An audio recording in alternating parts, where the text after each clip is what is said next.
যারা সাকসেস হতে চান, যারা সফল হতে চান তাদের জন্য এই সূত্রটি অনেকটাই কাজে দেবে যদি কাজে লাগাতে পারেন।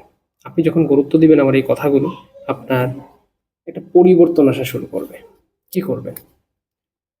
আপনি যদি এখন যেই রোগটার কথা বলবো সেইটা আপনি একটু নিজের সাথে মিলিয়ে নেবেন। আপনি বারবার হেরে যাচ্ছেন, আটকে যাচ্ছেন, থেমে যাচ্ছেন, আগাতে পারছেন না।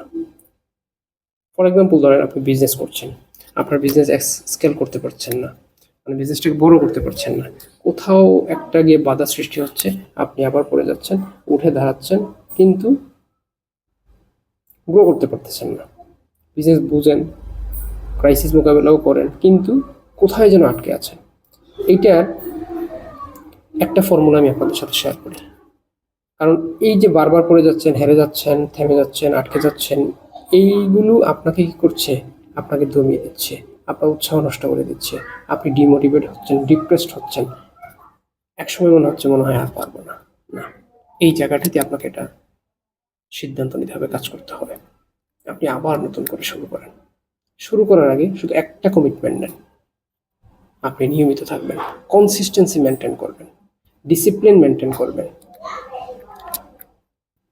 নতুন করে শুরু করা মানে এক ওইভাবে যে নতুন করে শুরু করবেন না। আপনি এতদিন বিভিন্নভাবে ট্রাই করেছেন, বিভিন্ন পদক্ষেপ নিয়েছেন। এই যে এক্সপিরিয়েন্সগুলো আপনার সঞ্চিত আছে, আপনার সামনে এগিয়ে যাওয়ার জন্য এগুলো অনেক রসদ হিসেবে কাজ করবে। এখন শুধু হচ্ছে এই পূর্বের অভিজ্ঞতাকে কাজে লাগিয়ে পূর্বের যেই ব্যর্থতা বলেন, সাকসেস বলেন, এই প্রত্যেকটা জায়গা থেকে আপনাকে কি করতে হবে? লার্নিং নেবেন। লার্নিং নিয়ে জাস্ট নতুন করে শুরু করবেন।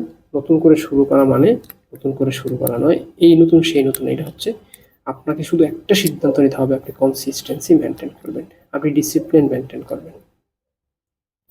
ডিসিপ্লিনটা মেনটেন করেন, আর নিয়মিত যত কষ্টই হোক শুধু এই কনসিস্টেন্সি মেনটেন করেন, কাজটা চালিয়ে যান এবং নিজের প্রতি অটল বিশ্বাস রাখেন, আল্লাহর উপর ভরসা রাখেন। আপনার সাকসেস আসবেই, মেনে দেখেন, নিশ্চয়ই কাজে আসবে ইনশাআল্লাহ। আপনি সফল হন। ভালো থাকুন। আসসালামু আলাইকুম।